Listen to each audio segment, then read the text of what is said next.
You're listening to the Zealous Podcast. I'm your host, Rocky Snyder. This week I've got Tyler Killinger in the house. He is with Orlando City Soccer Club, Orlando City SC, head athletic trainer, one of the young guys on the scene, kind of like Matt Murphy with Houston Dynamo we just had on a few weeks ago. Be sure to follow us on Instagram at Rocky_Snyder and click that subscribe button. Don't forget, there's a couple of continuing education offers coming up. December 9th in Arizona at the NSCA State Clinic. I'll be there doing a whole bunch of things with functional anatomy. And then if you want to dive into closed chain biomechanics and learn about using foot wedges and assessment strategies, well, just January 27th and 28th at PhysioX in Needham, Massachusetts is where we're going to be. Now on to the show. This week I've got Tyler Killinger in the house. He is with Orlando City Soccer Club, Orlando City SC, and athletic trainer. And we're just going to get right into the conversation. Tyler, give us a little background about why soccer, why athletic trainer, and how you got to where you are. Absolutely. No, appreciate you having me on today, and get to kind of share my story with you a little bit. So, I think like most individuals that got into athletic training, we all sort of have a similar background of, we wanted something medical, but didn't want to get too far away from sports. And this athletic training, it was sort of that perfect middle ground, kept you close to the athletics, to the athletes, and but still able to help people. And so for myself, I was fortunate enough to have an athletic trainer at my high school, and so I had an exposure to athletic training as an athlete, but also able to assist the athletic trainer throughout high school as well. Through student assistant programs. So yeah, I was exposed to it pretty early on, and really just fell in love with the profession, and knew that was the route I wanted to go. Not necessarily knowing exactly which career path within it, but just knowing, hey, this is something that I'm passionate about, and I want to run with it. So I was able to get out to the University of Central Florida. So I'm hometown boy in Orlando. So I was able to stay pretty local and go to UCF, get my undergrad there in athletic training, and in doing so, actually had the opportunity to intern with Orlando City in their inaugural season in the MLS in 2015. How did that happen? That's great timing. Yeah, so honestly, it was just kind of dumb luck that the team was starting up in 2015, and that was going to be going, within my senior year, my second year in the program. And our program director was able to have some connections with the club and started to build some relationships. And I just, jumped right in with it and connected with the athletic trainers and was able to spend the 2015 season with the club, which was, very, very fortunate for myself, especially for the timing of it all. Yeah, I imagine. Boy, that must have just been the start of a dream job that eventually ended up right there a little bit later. So after that internship, what did you do? Yeah, so after the internship, finished my undergrad at UCF, and then most athletic trainers, before the education moved to a master's program, you go and find a GA position at a university. And being, a local boy in Orlando, I was like, I need to get away for a little bit. I need to experience somewhere else. So I jumped out to the University of New Mexico, where I did my graduate assistant position out there, got my master's in exercise science. So I was out there for about 2.5 years, actually somewhat intentionally extended my education out there to be 2.5 years rather than just the traditional 2, just because I knew MLS clubs are hiring in January, that December-January timeframe. So I was like, you know what, I'm going to, kind of enjoy my time out here, get the most out of it that I can. And, sort of put all my eggs in one basket that something's going to come up in the December-January timeframe. And fortunately for myself, something did come up with going into the 2019 season. The athletic training staffs unfortunately had turned over quite a bit within Orlando City between my internship and 2019 when I was jumping back over. But the network and the relationships that I've made with the team physicians and the rest of the medical staff is actually what ended up helping me come back to Orlando. I'd gotten a call from the CMO at the time, and he said, "Hey, we're starting up our second team, our Orlando City B." They were at the time going to be playing in a USL League One. And he said, "Hey, we'd love to get you back in town. Is that something you'd be open for?" And I was like, absolutely. Was able to get back here to Orlando and start the 2019 season with OCB. Wow, very nice. So I'm curious. I often think that athletic training department, that the medical department, if you will, is not as vulnerable compared to, say, the strength and performance department when it comes to changeover. Like, you'll have a head coach come in, and he typically brings in assistant coaches, performance directors, and the like. But it doesn't seem, at least in my understanding, it doesn't seem like that's always the case with athletic trainers. So I'm curious, is that when it comes to like Major League Soccer, do the trainers go when the coach goes? Is that more common? Yeah, so fortunately, generally no. Okay. For the most part, you'll see, the athletic training staff is more of the club staff.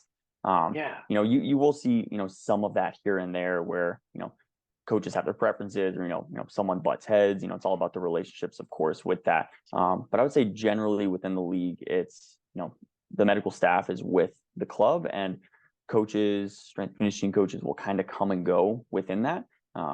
But and that's something that I think all of us, kind of try and strive for, is that, yes, a coach will switch over eventually. That's just the nature of the game. But being able to have a little bit of that stability and create that culture and that department, really, and, at least in our opinion, that's what's going to be the thing to really guide the team, in the right direction towards success, and allow us to support the different coaches as they come in and out. What about the culture within the athletic trainers and the medical staff? Because we do talk about team culture. Normally, it's about the players and the coaches, and for that matter, we bring in the performance coaches itself. But it isn't often when we talk about the culture as it relates to the medical staff. So what is that like within your department? Not necessarily the entire team. I'm sure you have common core values, but do Yeah. they differentiate, or is there a difference? No, absolutely. And I would say something that's a little bit more unique within Orlando City with our department. And, I think you start to see it a little bit more in the professional setting, the elite sports setting, is, you always hear athletic training is the jack of all trades, the master of none, right? Because in most settings, think of the high school, smaller universities, the athletic trainer has to do everything. And which is, part of the reason why I love the profession, is there's so many different routes and different aspects of medicine and performance that we can be involved with. But once you get to the professional setting, the elite setting, where you have more than one athletic trainer, we're fortunate enough to have 4 athletic trainers with our MLS team. 3 is the league standard. But what that allows us to do is, it allows us to start to become specialists within different aspects of athletic training. So for instance, myself as the head, I've started to dive more in, and this is huge props to the support that we receive from the club as well. And they're allowing us to, take these various courses and improve ourselves to become, eventually masters in these different aspects.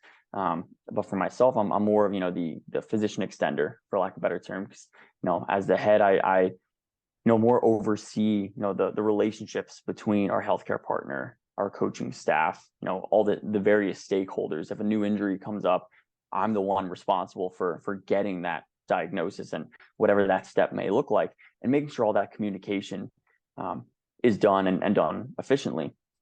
But then we have another athletic trainer who more focuses in on the rehab component. Then we have another athletic trainer who focuses on the overall rehab, or head of rehab, but then more specifically that end phase rehab.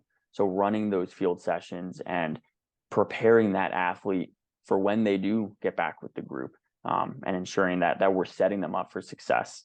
And then we have another athletic trainer that's more gym focused and looking at athletic development. How can we get the most out of our athletes, support our strength and conditioning coach, support the coaching staff in their methodology.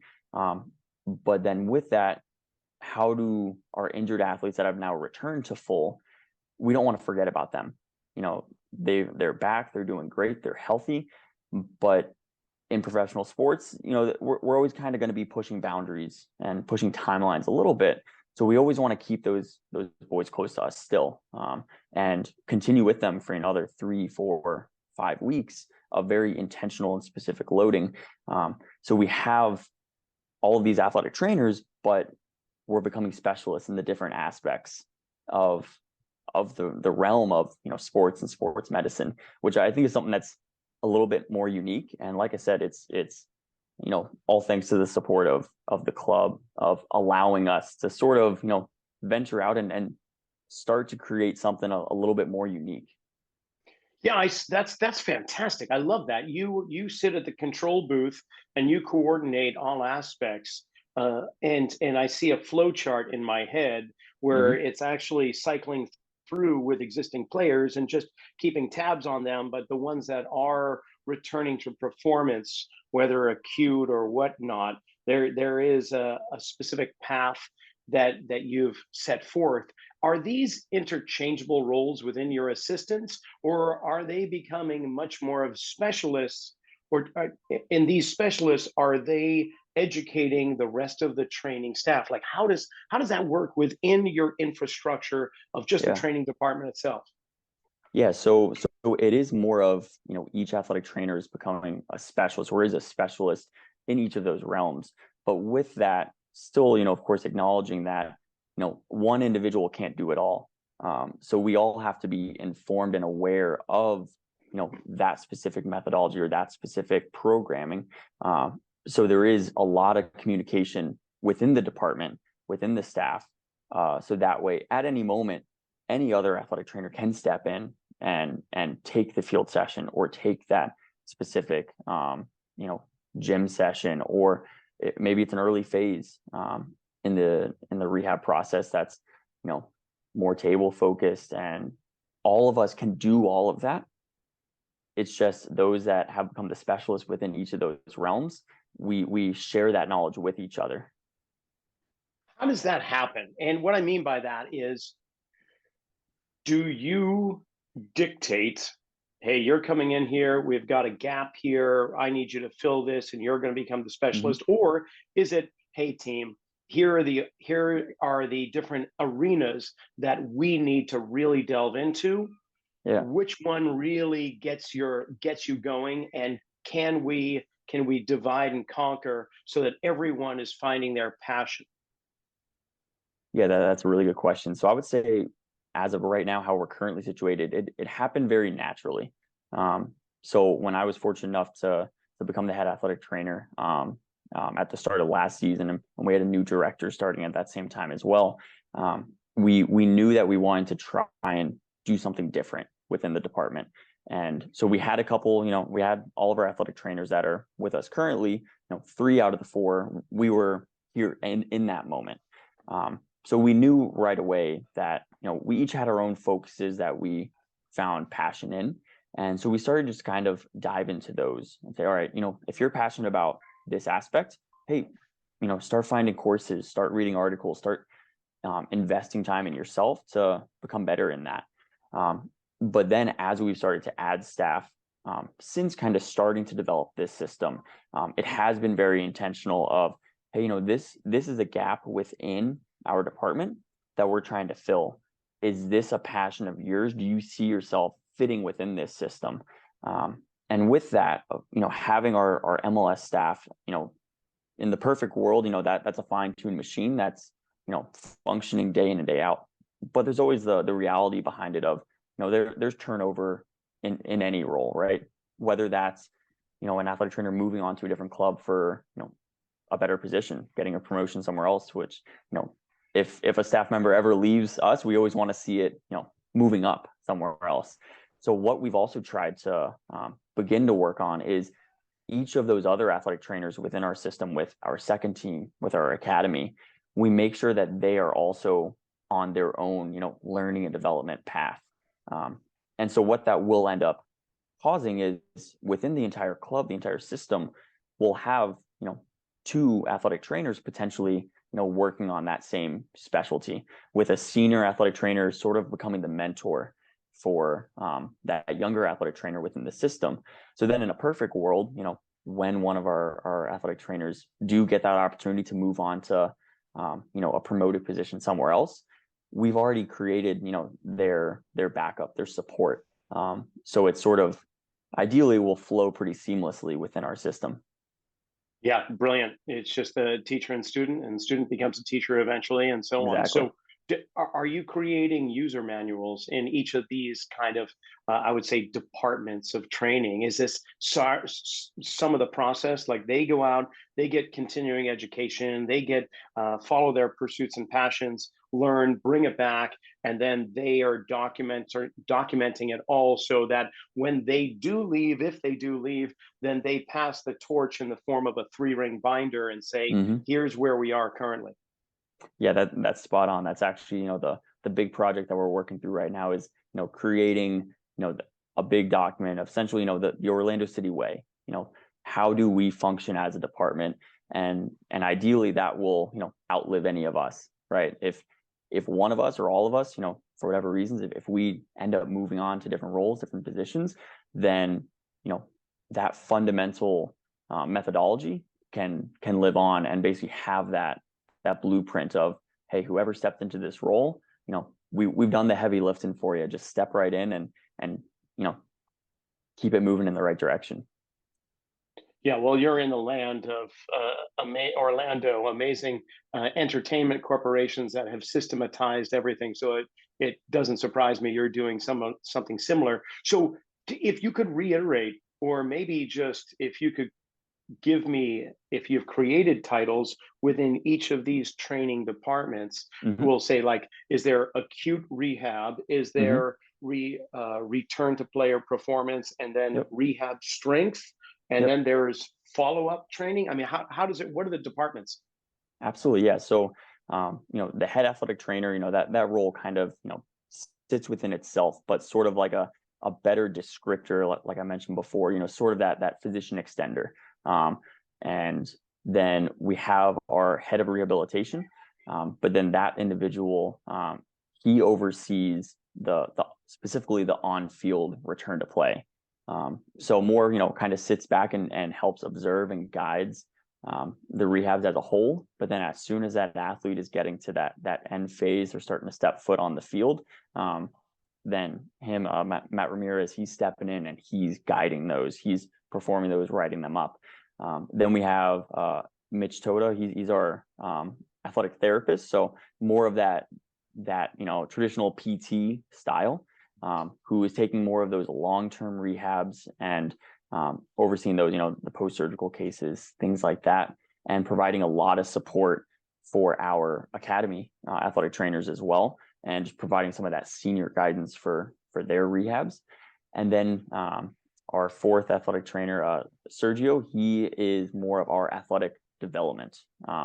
So he is the one he's in the gym supporting within the rehabs at first, and just doing what is needed to get this athlete strong, get them fit, get them fast again, while of course respecting that tissue healing process. It's one of the big things, if an athlete's out, 4, 6, 10 weeks, we want to make sure that they're not going to skip a beat when they're getting back in.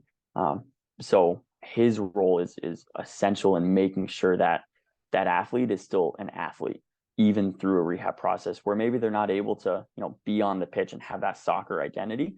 They're still able to feel like an athlete and perform like an athlete, daily. So you guys are near the top of the East right now, and by the time this airs, you're already in the playoffs. You've secured your spot. It's just a question of who you're going against. So, first of all, congratulations for making it to the postseason for such a young team. But a big component of that is keeping your team healthy or mitigating game-ending injuries or even season-ending. That's the worst you could hope for, obviously, or career-ending, I guess, would be the ultimate. But how do you do that? How do you mitigate? What has been your success over this season in regards to that? And I know it's multifaceted, but within your athletic training department, what do you award that to? Yeah, just like you said, it's a lot of factors that go into it. Some of the more unique ones that we've been able to start to dive into is our recovery and monitoring our athletes has become a very large part of our system. We're tracking their sleep, we're tracking their recovery, both, subjectively and objectively as well. Tracking their internal inflammation markers. So at times we've been able to identify, this athlete is going to become sick or ill within the next 24 to 48 hours, but they don't know it yet because we've been able to track, their internal inflammation markers, their CRP levels. So we've been able to be very proactive in some cases, but then also, through the support of the rest of our, interdisciplinary staff, our massage therapist team that's in, our chiropractor, our physicians, working well with the coaches, and the coaches, respecting the data and monitoring the load when needed for some of these athletes. I think those are just some of the main factors that are involved in the availability. And we've been fortunate enough, like you said, to keep most of the players on the field for most of the matches within our core group of players. The starting 13, 14 guys. We're fortunate enough, knock on wood, of 97% availability, which is, even we sit back and we're like, this is sort of unheard of. And again, as long as everything goes according to plan, potentially having 100% availability going into playoffs, which is, unheard of. And we're it still, really is. So kind of in superb. shock of it as well, but it's been exciting. It's been fun. So in some major leagues, there is the players' right to privacy, and they will dictate what it is in terms of like wearable technology, testing, and so on, that they are okay with, which they approve. And other times they'll say, I don't want you knowing this. So where is the MLS with that? It sounds like you have, I won't say invasive, but in-depth assessment tools, whether it's blood testing for or urine testing. How do you get the inflammation markers? Is it through blood or urine testing that you do blood? That? Yep, blood. And so is that something you do with regularity amongst all the players? Yeah, so we'll do that at least once a week, usually match day +2, +3, really when that first day back is. And we'll, primarily only hit the guys who, put in the most minutes, the 11, 12, 13 guys, or if there's any of our athletes that we just want to continue to monitor closely, those will be the ones that we'll focus on in that given week. And, you're spot on with that, within MLS, within soccer, the data belongs to the athlete. At the end of the day, it's their information. We can only do with it what they allow us to do with it. If they don't want us to collect it, we don't collect it. We can't collect it at that point. So we've been able to, form really good relationships with our athletes and explain to them what the benefits are of this. We're not out here trying to keep them off the pitch, which a lot of athletes are worried about. Is, oh, you're going to track this and now they're not going to let me train, then I'm not going to be able to play. And we had a lot of those conversations, and a lot of that pushback at first. But through, and, granted, a lot of the support of the coaching staff as well, is because, at the end of the day, we can only do so much about the load within a given day. But they've, been able to, work with us and look at the data and support the guys in that. So, we'll still run into, some moments of guys, maybe they don't want to do it. Maybe they're, still a little skeptical of it. But I would say, majority of the group, they see the value in the information that we're gathering, that we're collecting. And the most important thing for us is that we don't just collect the data and then, we sit on it and nothing happens. And, it's just there because it's, pretty numbers that we can look at later. We always want it to be something actionable. Whether that's, we do hydration testing, whether that's, hey, they bring it in, we run the sample as soon as it's there. If they're low, then we have, our plan of action moving forward. Hey, grab a bottle of water on the way out. We're going to have a specific drink for you after warmups in the middle of the session. That our dietitian is phenomenal with, guiding that process as well. If their CRP levels are high, then it just opens up for another conversation. Hey, how are you feeling? It's led us to some really good conversations of, guys stating, oh, I have been a little under the weather, and, opens up a whole nother conversation of, maybe it's not an injury, maybe it's not something directly related to, the game, but it allows us to keep them as a person, as a whole unit, healthy, and then hence available for each week. And the proof's in the pudding, so to speak. I mean, if you're going into the postseason with a fully healthy team, that just speaks volumes. And if it requires a little pinprick of blood here on a weekly basis after a match to ensure that we're on track, I mean, I think the buy-in level has increased significantly. But halfway through the season, or maybe I would say almost 2/3 of the way through the season, you guys took a break because we had the cup, right? And Mm-hmm. how did that affect you as a trainer in regards to your schedule, your day to day? Did that give you some breathing room, or were Mm-hmm. you at the on the side of the pitch at the cup? I mean, how did that affect you in your role? Yeah, with and obviously a lot of competitions. These boys are playing a lot of games within 1 year, and so being able to have a complete stop in MLS play and have the opportunity to compete in Leagues Cup, it provided a little bit of breathing room. Of course, anytime you have a large tournament, an international competition, the team and the coaches are always going to want to, compete to the fullest. And fortunately, our guys put a really good showing in that tournament as well. And so with that, the schedule didn't really change much. We kept going like we normally would, kept our regularity within the day. Then once, we were unfortunately knocked out of that tournament, there was a little bit of a break at that point where, the guys weren't playing for another 2 weeks until the season started back up again. Which, always, pros and cons of, you want to keep playing, you want to keep competing, but it allowed them a much needed, rest and break for them to, one, mentally and physically reset. And then same for the staff as well.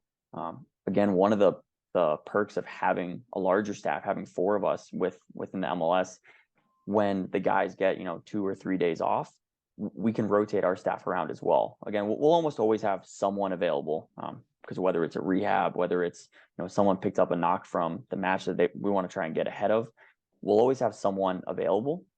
But then we're able to also value and support that personal time, that family time, which is not always very easy within, especially professional and elite sports. It's usually, hey, you're working 7 days a week. This is the schedule, this is the plan. There's no if, ands, or buts. But something that we see the value and want to support is the only way that we as athletic trainers and support staff are gonna last long within this profession at this level is by getting a little bit of that work-life balance. And if that means rotating our staff within a given week, or especially those off days, we've seen a lot of value in that. Now, you're on the younger side. I'm going to give you that as a compliment. And there's a few other head athletic trainers in the MLS that are quite young, in their late 20s, early 30s, and so Yeah. on. Just curious, and not to cause any ripples here, are the old dogs retiring? Is there just a thirst for fresh, new talent, young talent coming in, or is it just so happens it's in my awareness and it's always been like this? I think it's a combination. You'll definitely see some of the veterans who have been pushing strong for a while now, and us as younger professionals within the league, we lean on them quite a bit. Time is some of the best experience you can get. But like I was saying, one of the biggest things within professional sports is the schedule, is the time commitment that comes along with it. So at least some of the individuals that I've seen, decide to step away from the profession have been that, they want to slow down a little bit, spend more time with their family. And so I think it's a combination of, they're not wanting to run, 1,000 miles a minute anymore, and kind of slow down and be able to spend more time where they maybe have not been able to. And so then I think that's why you kind of see some of us younger ATs, having the opportunity to step up into some of these leadership roles. And in your leadership role, you mentioned your other trainers are pursuing education information in their Mhm. own kind of corridor. What what's your corridor look like? Are you going for more insight and information on communication, on logistics, strategies? Is it more toward the medical side? Where's your focus for Yeah, education? so I'd say it's a little bit of both. So this year specifically, I've spent quite a bit of time very intentionally working on my leadership, my organizational leadership, strategic thinking. So more of, how can we continue to move this department in the right direction? How can I personally support my staff, get the most out of them, show them that they're valued while keeping the success that we've had. But with that, still not wanting to skip a beat on the medical side as well. So like for myself personally, working through some ultrasound courses, so that way I can have that tool in my back pocket as well. Of course, always having to work with and consult with our physicians, but being able to have the opportunity to grab a quick ultrasound of a new muscle injury and then share those images with our physicians for their evaluation, because unlike the football clubs over in Europe, we don't have a physician on site every day. It's us making the decisions and making the progressions and those initial evaluations. I'd say 99% of the time.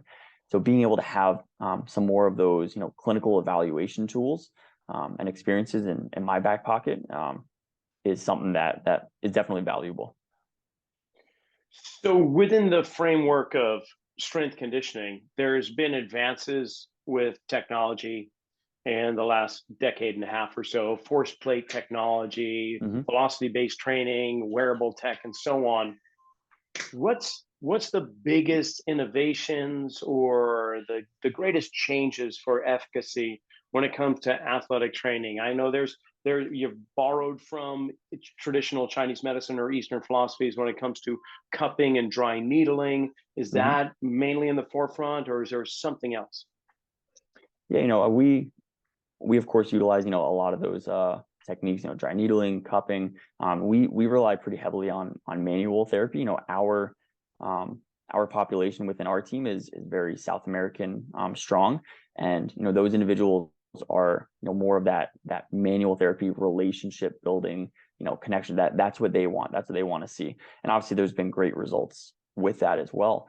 I would say within more of the performance realm, you know the technology is incredible, the advances that have been made, and of course, being a professional team, we're fortunate enough to have the opportunity to work with most of those different technologies. I would say the ones that we've seen the most value in are we have the full vault system, the Force Tex, the Force Frame, the Nord board. So I would say technology like that, especially with following that rehab process, that return to play process of having objective outcomes as a clinician, have been very valuable for us. Yeah, that completely makes sense. So when it comes to manual therapy, there's so many different methodologies, so many different approaches.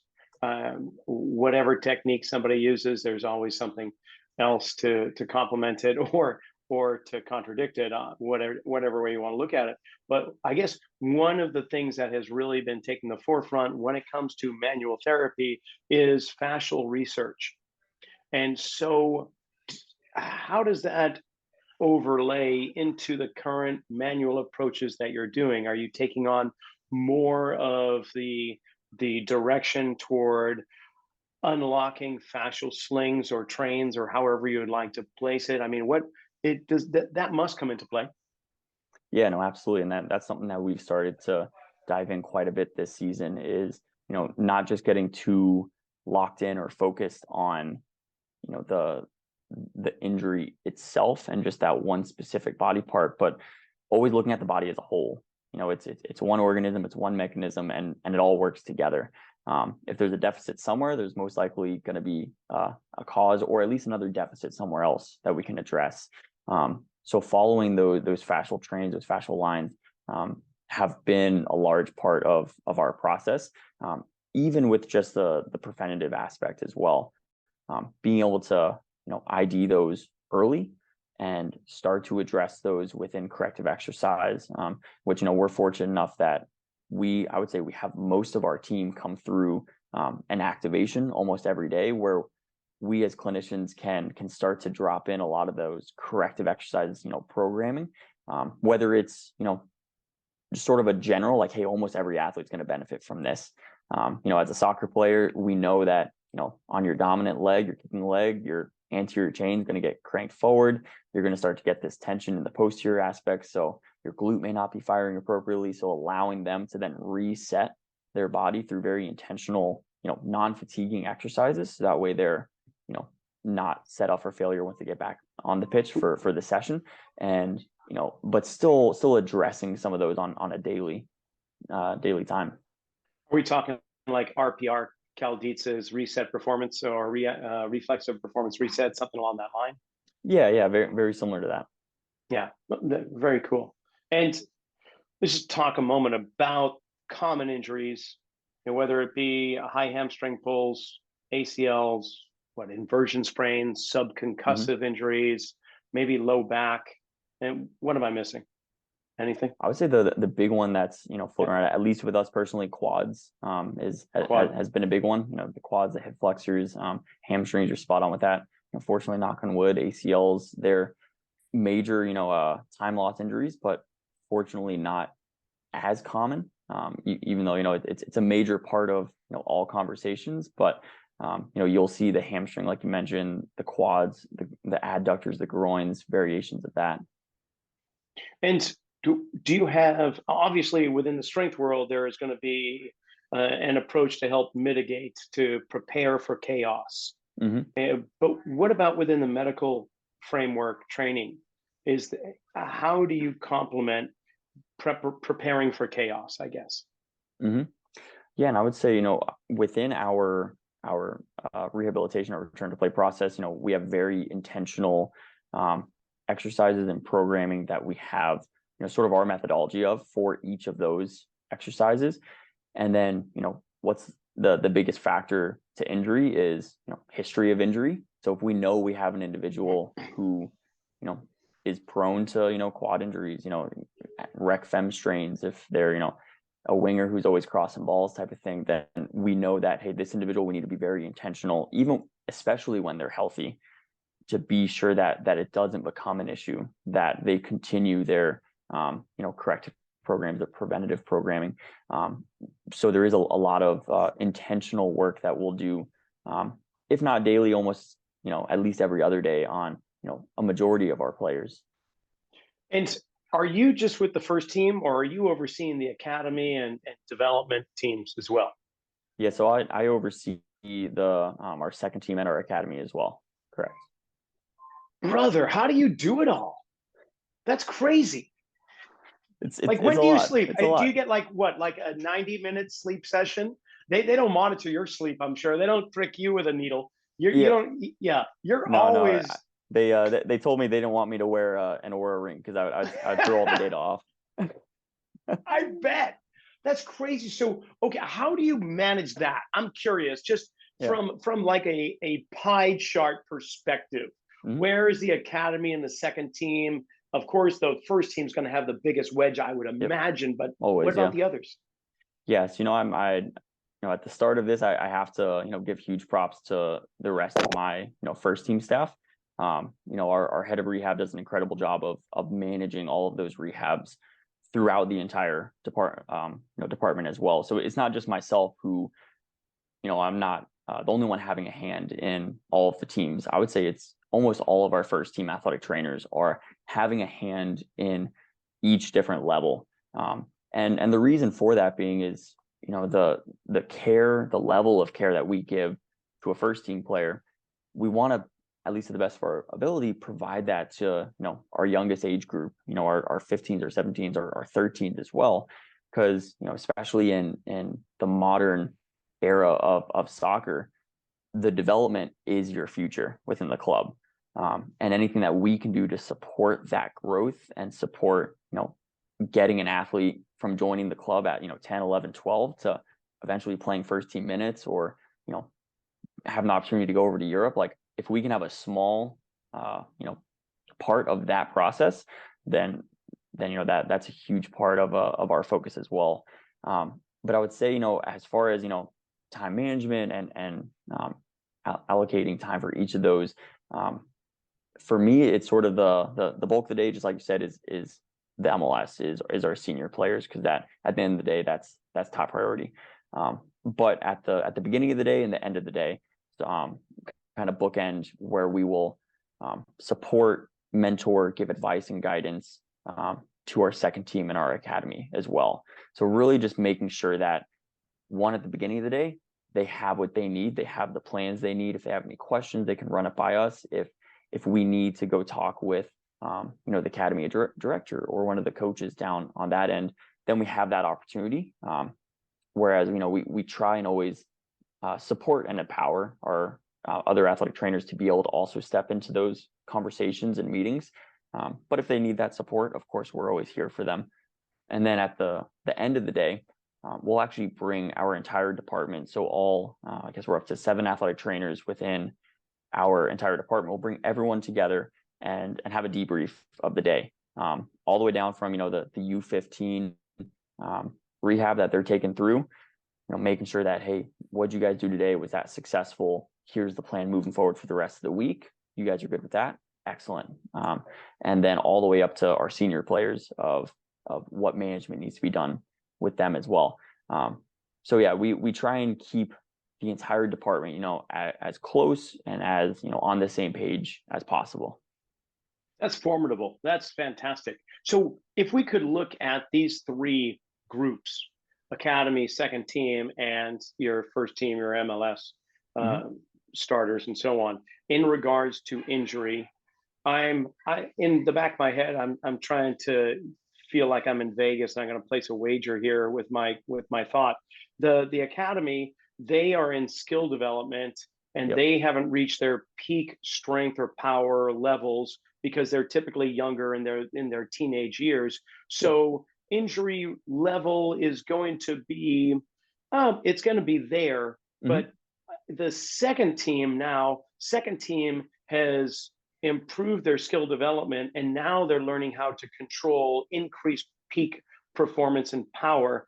And there's more chaos there that could potentially hit. So and then the MLS team, well, they have fine-tuned those things to the point where only minute adjustments are going to be needed to get them to a higher level performance. So that middle ground of the second team, I see, if you looked at a graph, that would be the peak area, well, in terms of likelihood of injury. Am I in the right kind of, am I in the right neighborhood, or is it completely different? No, absolutely. I think you're pretty spot on with that. I will say, I think we were fortunate enough that our second team this year was, we were able to keep them pretty healthy, but you do see a lot of that. That's definitely the biggest jump in an athlete's career, is going from the academy, and now you're playing professional at this point. That's a professional league. And the interesting thing about that second division in MLS Next Pro is you have that core guys of MLS Next Pro contracts, 10, 11, 12 guys that are there. They're our OCB core group. But then you're going to get that handful of guys from the academy, the higher level U17 players, who are going to also get minutes. But then you're going to get some of those first team players who maybe, they're a younger homegrown, who's just not getting as many minutes and exposure with the MLS. So they're going to drop down as well. So that way they can continue to develop and grow as an athlete. So you really have this combination of these 3 different levels, skill sets, age groups as well, all playing together on one pitch, on one field. And the fun thing with that is, you see the different dynamics of a young athlete getting that exposure, whether it's, the intensity of the training, the leadership from the more experienced players, just being able to play professional minutes, some of them for the first time in their life. And so a lot of that jump, especially for those U17 kids, it's a big jump. It's a big jump up for them. But then also sort of looking at the very beginning of our athlete's life cycle within the club is when an athlete first starts within the U15, the U17, depending on when they're brought into our system. They're going from playing club ball, maybe they're playing in the afternoons for a couple hours. Once they're in our system within our more senior academy levels, the 15s, 17s, now we have a 19s as well. They're on the same schedule that our professionals are. They're showing up, they're training in the morning. We have a school on site, so then they go upstairs, they have class for 3, 4, 5 hours, and then most days they'll then come back down and have maybe a video session or a real quick walkthrough on the pitch of a technical session, a position specific. So now they've gone from a young athlete who just plays sports in the afternoons for a couple hours to, hey, this is becoming part of your identity. This is your life. And for us to then support them in that large jump from whether it's level of play, intensity of the training session, just length of day as well. That we'll also see some of that increased injury at that age group as well, just because it's a large jump for them physically, mentally, and they're kids. When I was 15, 17, I was not nearly as mentally strong and a pro that some of these kids are that are coming through. Well, that's really cool. And what a great place you are in life to have this position, to have the ability to learn so much from those around you and to share your own knowledge. This has been a really fun conversation. I appreciate you and the time that you've devoted to this. I know you got a match tonight, and I wish you the best.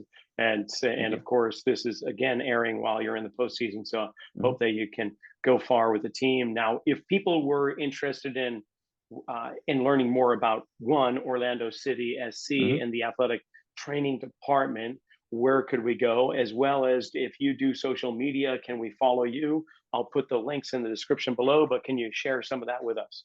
Absolutely. Yeah. So I would say LinkedIn is probably going to be the best spot to see more of the professional side of things. I'm on social media, on Instagram, Facebook, all that. You'll probably most of the time just see photos of my 2-year-old. But nice. You'll get a little bit dropped in of some different theories and methodology. But LinkedIn is definitely the spot that we'll try and within our whole department drop some of those little bits of knowledge here or there, some of our experiences. But yeah, no, and absolutely, and I'm open to any and all conversations and network opportunities. Right on, Tyler. Thank you so much for coming on. I've truly enjoyed it. Excellent. No, thank you, Rocky. Thank you for the time.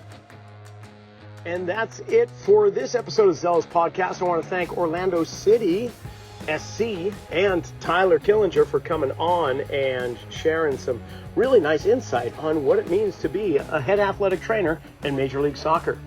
We'll see you next week.